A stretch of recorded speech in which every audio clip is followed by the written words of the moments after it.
नमस्कार। आज फिर आपके लिए एक चैप्टर लेके आए हैं, मैथ्स का एवरेज, औसत। ठीक है ना। तो आपका जो कम्पिटिटिव एग्जाम होता है ना, कम्पिटिटिव एग्जाम, उसमें औसत का एक अहम रोल होता है। ये बड़ा अच्छा टॉपिक है। एक तो क्वेश्चन बनता भी है यहाँ से, हर एग्जाम में एक दो क्वेश्चन आपको इसका देखने को मिलेगा। ठीक है ना। तो जिसने आज से पहले औसत पढ़ा है, अगर वो सोचता है कि मेरे को तो औसत आता है, तो एक बार आप इस वीडियो को ज़रूर देखें। क्या है, कुछ ना कुछ आपने मिस किया हुआ, या फिर मैं आपको जो सिखाऊंगा शायद वो आपने ना सीखा हो। ठीक है ना। और जिसने नहीं पढ़ा है उसके लिए तो चैप्टर है ही। बिल्कुल बेसिक से करेंगे, ना ही किसी प्रकार की कोई ट्रिक लगाएंगे। ठीक है ना। सिर्फ और सिर्फ इसको किससे करेंगे, कॉमन सेंस से करेंगे, सिर्फ कॉमन सेंस से। ठीक है ना। और कुछ नहीं, कोई ट्रिक नहीं, कोई कुछ नहीं। क्यों, ट्रिक क्या होती है एग्जाम में हम जाकर उसको भूल जाते हैं। इस क्वेश्चन में कौन सी ट्रिक लगेगी, इस क्वेश्चन में कौन सी ट्रिक लगेगी। ठीक है ना। अब देखो, औसत, औसत के बारे में अगर मैं पूछूं तो औसत होता क्या है।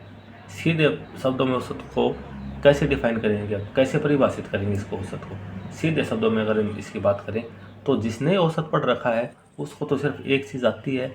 क्या, औसत क्या होता है, आंकड़ों का योग बटे आंकड़ों की संख्या। ये फार्मूला बता दिया, आंकड़ों का योग बटे आंकड़ों की संख्या क्या होता है, औसत होता है। ठीक है ना। लेकिन ऐसा कुछ नहीं है, ये एक किताबी लैंग्वेज है, इससे क्वेश्चन ज़्यादा सोल्व नहीं होंगे। ठीक है ना। दो तीन क्वेश्चन होंगे जो इससे सोल्व हो जाएंगे, आंकड़ों का योग और आंकड़ों की संख्या। लेकिन जब हम डीपली इसमें जाएंगे चैप्टर में, जब हम इसके क्वेश्चन देखेंगे तो ये फार्मूला कहीं पे काम नहीं आने वाला। ठीक है ना, कहीं पे काम नहीं आने वाला। जैसे मैं आपको बताऊंगा कैसे बनता है, कैसे ये फार्मूला बना, क्या इसका यूज़ है, क्या कुछ यूज़ नहीं है। तो जहाँ तक हो सके ना, तो रट्टाफिकेशन तो हम बिल्कुल ही भूल जाएंगे। अब देखो, औसत की बात करते हैं, एवरेज की बात करते हैं। अगर हम सीधे शब्दों में प्रयोग करें, सीधे शब्दों में अगर मैं आपको बताऊं औसत होता क्या है, तो औसत का मतलब होता है बराबर बंटवारा। क्या होता है, बराबर बंटवारा। यानी कि चीज़ों को क्या करना, बराबर बराबर बांटना। क्या करना, बराबर बराबर बांटना। वो क्या होता है, हमारा औसत होता है। समझे। देखो एक एग्जांपल देता हूँ मैं आपको।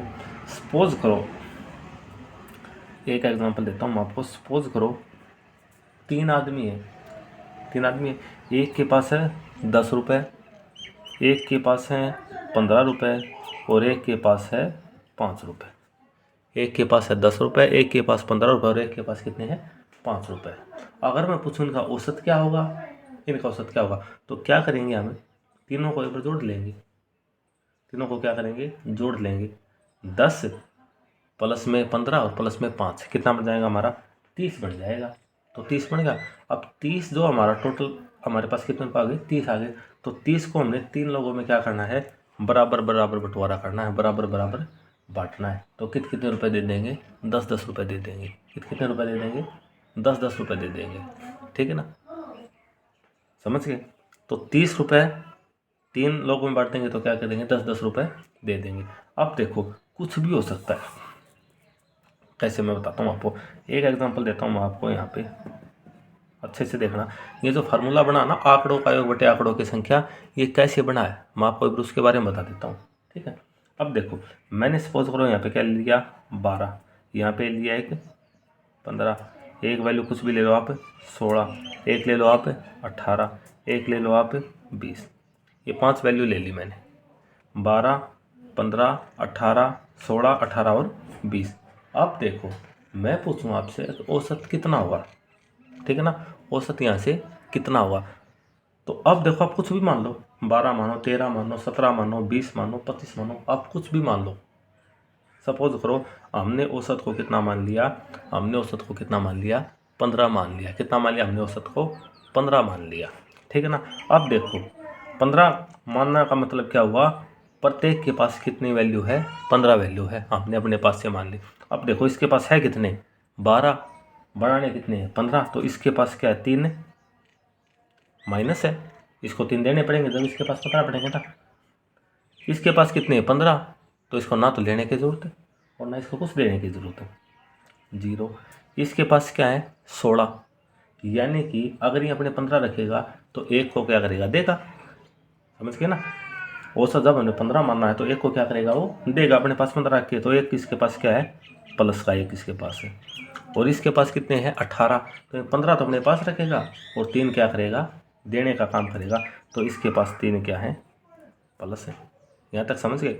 और ये कितना है 20 है, तो ये क्या करेगा 15 को अपने पास रखेगा और 5 को दे देगा, तो इसके पास 5 क्या है, एक्स्ट्रा है। यहाँ तक समझ में आएगा सबको। अब देखो इसको 3 चाहिए थे, इसके पास पूरे थे 15, इसके पास एक एक्स्ट्रा है, इसके पास 3 एक्स्ट्रा और इसके पास 5 एक्स्ट्रा है। जो ये 3 है ना, 3 ये इसको दे देगा, तो ये 3 से तो एक बार 3 को क्या कर देते हैं हम, कैंसिल कर देते हैं। तो अब इसके पास भी 15 हो गए और इसके पास भी क्या हो गए, 15 हो गए। अब देखो इसके पास एक एक्स्ट्रा है और इसके पास 5 एक्स्ट्रा है, तो देखो 5 और 1 कितने हो गए, 6 एक्स्ट्रा हो गए। अब तो 6 हो गए ना, 6, अब 6 हम ना तो इसको दे सकते हैं, ना इसको दे सकते, ना इसको दे सकते, ना इसको, क्योंकि औसत में हमने क्या पढ़ा, औसत क्या होता है, बराबर बंटवारा। तो जो 6 बच्चे ना, 6 रुपये जो बच्चे हैं, उन 6 को भी हम बांट देंगे कितने लोगों में, 1 2 3 4 5 लोगों में बांट देंगे। 6 को भी हम कितने लोगों में बांट देंगे, 5 में बांट देंगे। तो इसको कैंसिल करेंगे तो कितना आ जाएगा, 1.2 आ जाएगा। कितना आ जाएगा, 1.2। तो औसत हमने कितना माना था, 15 इसको माना था, औसत कितना माना था हमने, 15 माना था, और 1.2 और ऐड हो गए तो कितने हो गए, 15 वो माना था और 1 पॉइंट तो ये हो गए, तो टोटल हमारा औसत कितना आ जाएगा, 15 तो हमने माना था और 1.2 ये हो गए, तो कितने हो गए हमारे 16.2 हो गए। कितने हो गए हमारे 16.2 हो गए। ठीक है ना।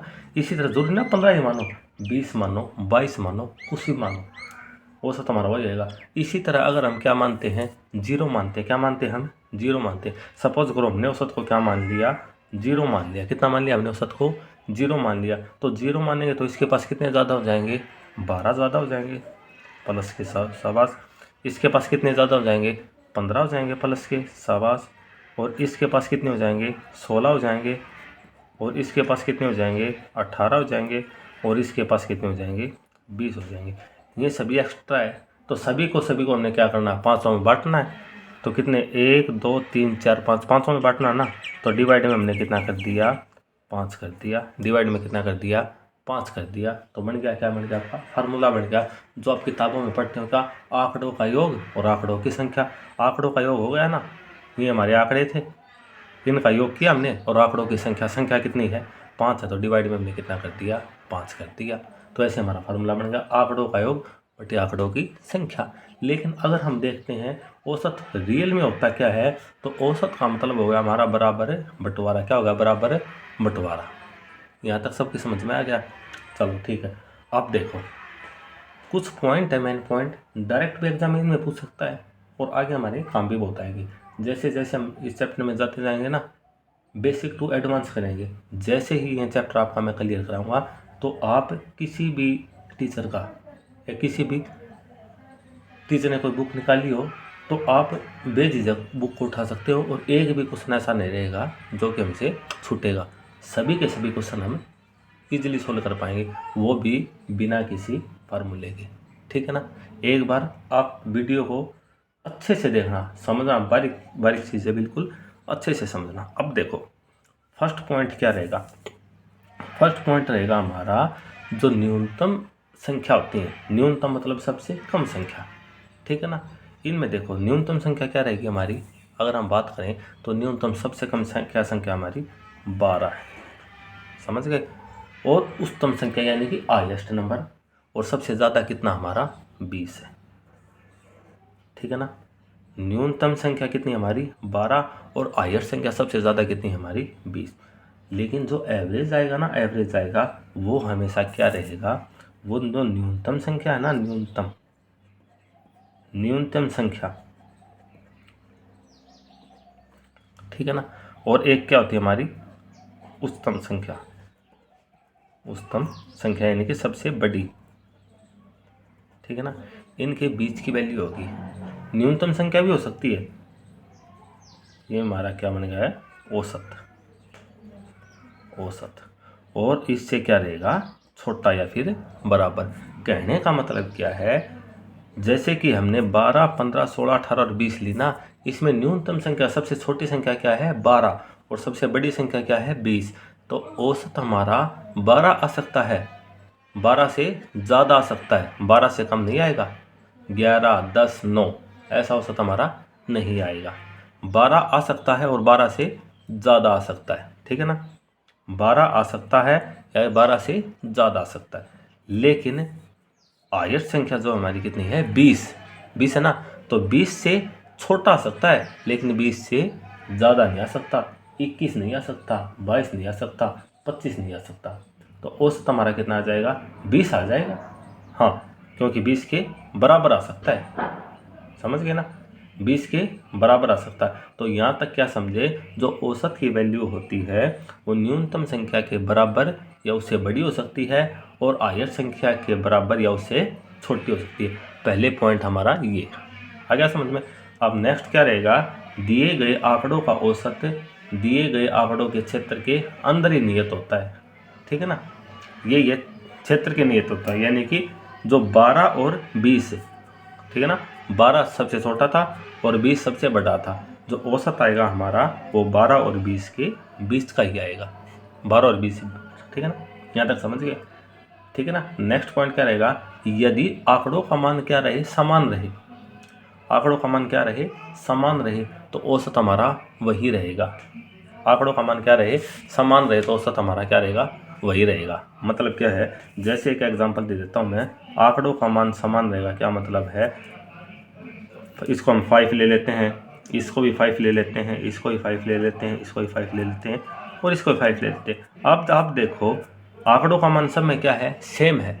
तो आंकड़ों का मान अगर सब में सेम रहेगा तो औसत भी क्या रहेगा, हमारा सेम ही रहेगा। तो इसका औसत भी कितना आ जाएगा, 5 ही होगा। यहाँ तक समझ में आ गई। अब नेक्स्ट देखो, नेक्स्ट पॉइंट जो है ये नोट करते रहो कॉपी पेन में, मैं जो पॉइंट बोल रहा हूँ साथ साथ आप नोट करते रहो। नेक्स्ट पॉइंट है, अगर आंकड़ों में कोई संख्या शून्य है तो उसको भी हम मानेंगे, उसको भी हम गिनेंगे, इग्नोर नहीं करेंगे। समझ गए कैसे, देखो मैं एग्जांपल देता हूँ आपको, एग्जांपल से आपको अच्छे से समझ में आ जाएगा। एग्जांपल में क्या रहेगा, ये बोल रहा है कि अगर 0 होगा ना तो उसको भी हम क्या करेंगे, गिनेंगे, इग्नोर नहीं करेंगे। ये नहीं सोचेंगे कि भाई ये तो 0, इसका कोई वैल्यू नहीं, इसको हम नहीं लेंगे, तो उसको भी हमने क्या करना पड़ेगा, लेना पड़ेगा। जैसे कि सपोज और पहले वाला एग्जांपल था, एक के पास कितने हैं 10 रुपये, एक के पास कितने हैं 15 है, और एक के पास कितने हैं 5, और एक के पास कितने हैं 0, ठीक है ना।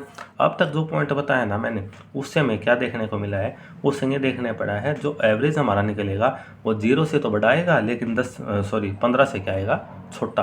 पहली बात तो हमने ये समझ ली कि वैल्यू जो आएगी वो 0 के और 15 के क्या आएगी, बीच आएगी, पहली बात। दूसरी बात क्या थी, अब देखो जो 0 को भी इंक्लूड करेंगे। पहले जो क्वेश्चन हमने किया था ना, ये था 10, 15 और 5, 10, 15 और 5 था। हमने क्या किया था, सबका सम किया था और डिवाइड में जितने लोगों थे उनमें डिवाइड कर दिया था। अब हम क्या करेंगे, 0 को भी इंक्लूड करेंगे। सम तो कितना रहेगा हमारा, 30 ही रहेगा ना, 10 और 15 25, और 5 कितना रहेगा हमारा, 30 रहेगा। लेकिन जो ये 30 डिवाइड होगा ना, वो किससे होगा, 3 से नहीं 4 से डिवाइड होगा। ये मत सोचना अब 0 है तो 0 भले ही हो, जब हम क्या करेंगे, बराबर बराबर बंटवारा करेंगे तो जो 0 के हिस्से में आएगा ना, तो वो भी हमें उसको क्या करना पड़ेगा, देना पड़ेगा। सबको हमने इक्वल लेके चलना है। औसत का मतलब ही ये होता है कि सबको इक्वल लेके चलो। तो इसको हम किससे डिवाइड करेंगे, अब हम 4 से डिवाइड कर देंगे, 4 से। तो 4 से डिवाइड करने के बाद ये कितना जाएगा हमारा, 2 से करेंगे 2, 15, यह आ जाएगा हमारा 7.5। तो एवरेज आया वो हमारा कितना आ गया, 7.5 आ गया। यहाँ तक आप अच्छे से आ गया ना समझ में, ठीक है। अब देखो नेक्स्ट जो पॉइंट है वो क्या होता है, प्रथम n प्राकृतिक संख्याओं का योग। डायरेक्ट पूछा है क्वेश्चन, डायरेक्ट पूछा है, अच्छे से आप इसको देखना। n प्राकृतिक संख्याओं का, सबसे पहले तो आपको ये पता होना चाहिए कि प्राकृतिक संख्या होती क्या है, नेचुरल नंबर किसे कहते हैं, ठीक है ना। नेचुरल नंबर भी होते हैं या फिर प्राकृतिक संख्या भी होती हैं जो किससे स्टार्ट होती हैं, 1 से स्टार्ट होते हैं। किससे स्टार्ट होती हैं, 1 से स्टार्ट होती हैं। और जो 0 से स्टार्ट होती है वो कौन सी संख्या होती हैं, बताओ। जो 0 से स्टार्ट होती हैं वो कौन सी संख्या होती है, कमेंट में ज़रूर बताना। जो संख्या किससे स्टार्ट होती हैं, 0 से स्टार्ट होती हैं, उनको हम क्या बोलते हैं, ठीक है ना। कमेंट में आप इसका आंसर ज़रूर देना। अब देखो हम बात कर रहे थे प्रथम n प्राकृतिक संख्याओं का योग कितना होगा। तो n प्राकृतिक संख्याओं का योग की अगर हम बात करें, प्रथम n प्राकृतिक संख्याओं का योग मतलब 1 + 2 + 3 + 4 + 5 चलते रहे कहाँ तक, n तक। n की वैल्यू कुछ भी हो सकती है, 10 भी हो सकती है, 20 भी हो सकती है, 50 भी हो सकती है और 100 भी हो सकती है, ठीक है ना। तो n प्राकृतिक संख्याओं का योग कितना होगा, सम कितना होगा, तो उसका फार्मूला क्या रहेगा, उसका रहेगा n + 1 डिवाइड में कितना रहेगा, 2 रहेगा। क्या, n ब्रैकेट n + 1 और डिवाइड में कितना रहेगा, 2 रहेगा। एग्जांपल दे देता हूँ मैं, प्रथम 10 प्राकृतिक संख्याओं का योग कितना होगा, प्रथम 10 प्राकृतिक संख्याओं का योग। तो n की वैल्यू क्या रहेगी, 10 रहेगी। कितना रहेगी, 10 रहेगी। तो क्या लिखेंगे, 10 से और 10 + 1 कितना हो जाएगा, 11 और डिवाइड में कितना हो जाएगा, 2। इसको इसे कैंसिल कर देंगे, इसे 5 से, तो कितना हो जाएगा, 55। कितना हो जाएगा, 55। तो 10 प्राकृतिक संख्या का कितना हो जाएगा हमारा, 55 हो जाएगा, 55 हो जाएगा, ठीक है ना। तो प्रथम n प्राकृतिक संख्याओं का योग क्या रहेगा, n + 1 डिवाइड में 2। अच्छे से याद कर लेना, ठीक है ना। और हम पढ़ रहे हैं क्या, औसत पढ़ रहे हैं, एवरेज पढ़ रहे हैं। तो प्रथम n प्राकृतिक संख्याओं का औसत कितना होगा, एवरेज कितना होगा। अब देखो, एवरेज निकालने के लिए हमें क्या करना पड़ेगा, वही क्या, आंकड़ों का योग और आंकड़ों की संख्या। अब आंकड़ों का योग का तो हमें पता चल गया, योग कितना होता है, n + 1 डिवाइड 2। कितना होता है, n + 1 डिवाइड 2। अब हमने उसका क्या निकालना है, औसत निकालना है, एवरेज निकालना है। तो एवरेज निकालने के लिए क्या करेंगे, आंकड़ों का योग तो क्या रहेगा, n + 1 डिवाइड 2 ये तो रहेगा। और फिर क्या करना, हमने इसका औसत निकालना है। तो औसत निकालना तो क्या करेंगे, किससे डिवाइड कर देंगे, इसको n से डिवाइड कर देंगे। किससे कर देंगे, n से डिवाइड कर देंगे। किससे कर देंगे, n से। n से क्या कर देंगे, इसको डिवाइड कर देंगे, ठीक है ना। तो n से डिवाइड, तो n से क्या हो जाएगा, n कैंसिल है, तो कितना आ जाएगा, n + 1/2। सीधा याद रखना, कितना आ जाएगा, n + 1 डिवाइड बाई 2। प्रथम n प्राकृतिक संख्याओं का औसत कितना होगा, n + 1 डिवाइड 2। जैसे मैं क्वेश्चन दे दूँ कि प्रथम 50 प्राकृतिक संख्याओं का औसत कितना होगा, प्रथम 50 प्राकृतिक संख्याओं का औसत, ठीक है ना। तो प्राकृतिक संख्या है और कितनी है, 50 है। तो n की जगह कितना रखेंगे, 50 रखेंगे। 50 में 1 ऐड करेंगे, कितना हो जाएगा, 50 और 1 कितना होगा हमारा, 51 और डिवाइड में कितना रहेगा, 2। इसको इससे कैंसिल कर देंगे तो कितना हो जाएगा, 25.5, ठीक है ना। प्रथम n प्राकृतिक संख्याओं का औसत कितना होगा, तो क्या याद रखना, n + 1 डिवाइड बाई 2। जितने भी संख्या पूछो उसमें 1 जोड़ दो और उसका क्या कर दो, हाफ कर दो। उसमें 1 जोड़ दो और उसका क्या कर दो, हाफ कर दो, ठीक है ना।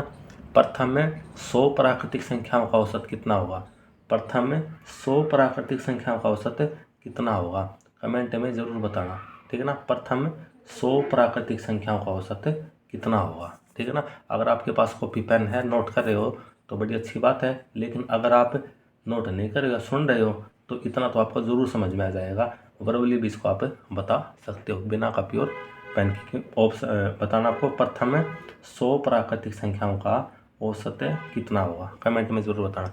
अब देखो सेकंड क्या आएगा, प्रथम n प्राकृतिक संख्याओं के वर्गों का योग। किसका, n प्राकृतिक संख्याओं के वर्गों का। वर्ग क्या होते हैं, स्क्वायर। क्या होते हैं वर्ग, स्क्वायर। तो देखो, प्रथम n प्राकृतिक संख्याओं के वर्गों का योग, ठीक है ना, ये एडिंग है। प्रथम n प्राकृतिक संख्याओं के वर्गों का योग, ये नोट कर लेना आप। ये क्या रहेगा हमारा, ये रहेगा कितना, n + 1 और 2n + 1 डिवाइड में क्या रहेगा, 6। वर्ग स्क्वायरों का योग, जैसे कि 1 का स्क्वायर प्लस में 2 का स्क्वायर प्लस में किसका 3 का स्क्वायर प्लस में किसका 4 का स्क्वायर, चलते गए कहाँ तक है, n का स्क्वायर तक चलते रहे, ठीक है ना। तो ये रहेगा हमारा, ठीक है ना। ऊपर तो सिर्फ नंबरों का था, अब किसकी बात करें, हम वर्गों की बात कर रहे हैं। तो क्या होगा, n + 1 2n + 1/6, ठीक है ना। तो उसी तरह n प्राकृतिक संख्याओं के वर्गों का औसत, क्यों, तो औसत पढ़ रहे हैं, क्या पढ़ रहे हैं हम, तो औसत पढ़ रहे हैं ना। तो औसत कितना होगा, तो औसत निकालने के लिए हम क्या करेंगे, औसत निकालने के लिए क्या करते हैं, आंकड़ों का योग बटे आंकड़ों की संख्या। आंकड़ों का योग तो हमारा ही आ ही गया।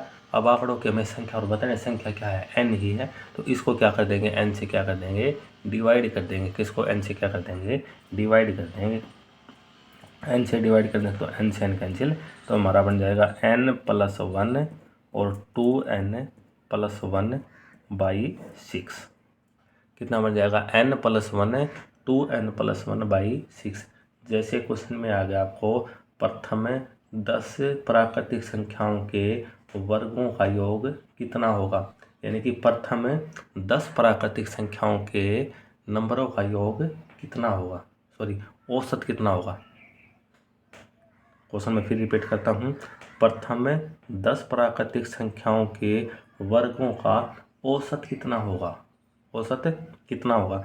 तो हमें क्या करना है, n की जगह सीधा क्या पुट कर देना है, 10 पुट कर देना है। 10 प्लस में 1 कितना बन जाएगा, 11 मल्टीप्लाई में n की जगह 10 पुट करना है। 10 को 2 से करेंगे तो 20 और 1 कितना जाएगा, 21 और डिवाइड में कितना रहेगा हमारा, 6 रहेगा। इसको कैंसिल कर दो, कैंसिल कर 3 से कर दो, 3 दूनी 6 और 3 सते 21 और इसके कर दो 11 सते 77 और डिवाइड में 2, ठीक है ना, 77/2। और आगे करो तो इसको आगे भी कैंसिल कर सकते हो, ठीक है ना। यहाँ तक समझ में आ गई। अब जो नेक्स्ट स्टेप है उसमें कर रहे हैं हम, प्रथम n प्राकृतिक संख्याओं के घनों का योग। घन क्या होते हैं, क्यूब होते हैं। क्या होते हैं, घन क्यूब होते हैं। तो सबसे पहले तो हम क्या करेंगे, n प्राकृतिक संख्याओं के घनों का योग ज्ञात करेंगे। क्या ज्ञात करेंगे, योग ज्ञात करेंगे। जैसे कि 1 की क्यूब प्लस 2 की क्यूब प्लस 3 की क्यूब, चलते गए कहाँ तक है, n की क्यूब, ठीक है ना, n की क्यूब। सबसे पहले तो हम इसका क्या निकालना सीखेंगे, सम निकालना सीखेंगे। क्या निकालना सीखेंगे, सम निकालना सीखेंगे, ठीक है ना। तो क्या होता है फार्मूला, तो याद रख लेना आपको, ये होता है n+1 डिवाइड में 2, ठीक है ना। ये हमने देखा लगता, कहाँ देखा था, स्टार्टिंग में ये देखा था n+1/2, लेकिन फिर इसको क्या कर देना है, कंप्लीट का क्या कर देना, हमने स्क्वायर कर देना। क्या कर देना, कंप्लीट का स्क्वायर कर देना, ठीक है। यहाँ तक समझ गए, कंप्लीट का क्या कर देना है, स्क्वायर कर देना है, ठीक है ना। ये तो था क्या, n प्राकृतिक संख्याओं के घनों का योग। लेकिन हम जो चैप्टर पढ़ रहे हैं वो पढ़ रहे हैं हम औसत का। तो क्वेश्चन में पूछेगा, प्रथम n प्राकृतिक संख्याओं के घनों का औसत कितना होगा, एवरेज कितना होगा। तो एवरेज के लिए हमने क्या करना है, फिर वही बात रिपीट, आंकड़ों का योग करना और आंकड़ों की संख्या। क्यों, हमें तो बराबर बराबर बांटना है। योग का हमें पता चल गया इतना है, और क्या करेंगे, संख्या से इसको क्या कर देंगे, डिवाइड कर देंगे। तो क्या आ जाएगा हमारा, n से इसको क्या कर देंगे, डिवाइड कर देंगे। उससे पहले इसको क्या है, स्क्वायर है ना, तो कंप्लीट को खोल दो। n को करेंगे तो क्या बन जाएगा, n का स्क्वायर बन जाएगा, और ये किसका बन जाएगा, n+1 का, ये भी स्क्वायर बन जाएगा। और नीचे क्या रहेगा हमारा, 2 का स्क्वायर क्या रहेगा हमारा, 4 हो जाएगा, ठीक है ना। इसको अब डिवाइड करना है किससे, n से करना है। किससे करना है, n से करना है। तो एक n से एक n कैंसिल हो जाएगा, और ये बन के आ जाएगा हमारा n+1 और डिवाइड में क्या रहेगा, 4 रहेगा। ये बनेगा, क्या बनेगा, ये n प्राकृतिक संख्याओं के घनों का औसत बन गया, एवरेज बन गया ये, ठीक है ना। और n प्राकृतिक संख्याओं के वर्गों का योग पूछ ले तो क्या हो जाएगा हमारा, ये वाला हो जाएगा। यहाँ तक समझ में आ गई, ठीक है ना। ये थोड़ा औसत का क्या था, बेसिक था बिल्कुल, ठीक है ना, बेसिक था ये। तो आपको कैसा लगा ये बेसिक, बहुत पॉइंट आएंगे इसके जो आपके काम आएंगे। एक पॉइंट मैं आपको और बता देता हूँ, अगर सपोज करो नंबर दे दी हमको कोई भी, ठीक है ना, क्या दे दी, कोई नंबर दे दी। जैसे कि मैं एग्जांपल दे देता हूँ आपको, नंबर दे दी हमको क्या, कुछ भी मानो 2 4 6 8, ठीक है ना, ये मान लिया हमने, ठीक है, 2 4 6 और 8। अब इसका हम क्या निकालेंगे, एवरेज निकालेंगे, ठीक है ना। चलो एक और ले लेते हैं, 10 ले लेते हैं। इसका क्या निकालेंगे हम, एवरेज निकालेंगे। तो उससे पहले अगर आपने 10th क्लास में आता था आपका एक एपी का चैप्टर, अर्थमेटिक प्रोग्रेशन, यानी कि हिंदी में बोलते हैं समानांतर श्रेणियाँ, ठीक है ना। अगर आपने उसको पढ़ा होगा ना एपी को, तो एपी में क्या होता है, डी सार्वंतर बोलते हैं इसको, वो क्या होता है, सेम होता है, जिसका सार्वंतर बराबर होता है उसको क्या बोलते हैं, हम एपी बोलते हैं, ठीक है ना। ये नेक्स्ट वीडियो जो मैं आपकी कराऊंगा उसमें आपको मैं बिल्कुल इसको डिटेल से करवा दूंगा। तो अब मैं बता देता हूँ, ये एक एपी में है, क्योंकि सब में कितने का डिफरेंस है, 2 का डिफरेंस है। अगर ऐसी सिचुएशन आ जाए हमारी एपी में हो या फिर इवन में हो, ओड में हो, नेक्स्ट वीडियो में उसको डिस्कस करेंगे। अब देखो इसका अगर हम औसत निकालेंगे तो औसत हमारा कितना आ जाएगा, देखो इसको या तो सबको सम करो, 10 और 18, 2 20 और 26 और 4 30, 30 हो गया, देखो 30, और टोटल संख्या कितनी है हमारी 5, इसको इससे कैंसिल कर देंगे तो कितना आ जाएगा 6 आ जाएगा। लेकिन ये एपी में है, तो एपी में क्या होता है, आधे अक्सर इस साइड से छोड़ दो लेफ्ट से, आधे राइट से, जो सेंटर में बच गया वही हमारा क्या हो जाएगा, औसत हो जाएगा। तो कितने 5 है ना, तो 2 इस साइड से छोड़ दी और 2 इस साइड से छोड़ दी, सेंटर में क्या रहेगा हमारा 6 रहेगा, तो क्या आ जाएगा हमारा औसत 6। अब आपके दिमाग में ये भी आएगा ये तो 5 नंबर, अगर 6 नंबर होंगे फिर क्या करेंगे, आया ना, अगर 6 नंबर होंगे तो फिर क्या करेंगे, तो 6 नंबर होंगे तो फिर क्या करेंगे, हम बीच वाली दोनों संख्या को लेके उन दोनों का सम करेंगे और 2 से क्या कर देंगे, उसको डिवाइड कर देंगे, ठीक है ना। नेक्स्ट वीडियो जो होगी उसमें मैं आपको ये बिल्कुल खोल के बताऊँगा, बिल्कुल डिटेल से बताऊँगा। अब देखो मैं आपको इसमें पॉइंट जो बताना चाह रहा था वो पॉइंट ये है, यहाँ से औसत हमारा कितना आ गया, 6 आ गया। तो मैं आपको बताना चाह रहा था, अगर औसत के जो नंबर है ना, नंबर उसको हम किसी नंबर से गुणा करें, ठीक है ना, किसी नंबर से उस सभी को क्या करें, भाग करें, या उसमें कोई क्या करें, जमा करें, या उसमें क्या करें, घटा करें, तो सेम की सेम वही काम हमें क्या करना पड़ेगा, औसत में करना पड़ेगा, समझ गए। जैसे कि इन सभी नंबरों को मैं 2 के साथ मल्टीप्लाई कर दूँ ना, सभी नंबरों को किसके साथ मल्टीप्लाई कर दूँ, मैं 2 के साथ मल्टीप्लाई कर दूँ, तो औसत को भी हमने किसके साथ मल्टीप्लाई करना पड़ेगा, 2 के साथ ही मल्टीप्लाई करना पड़ेगा।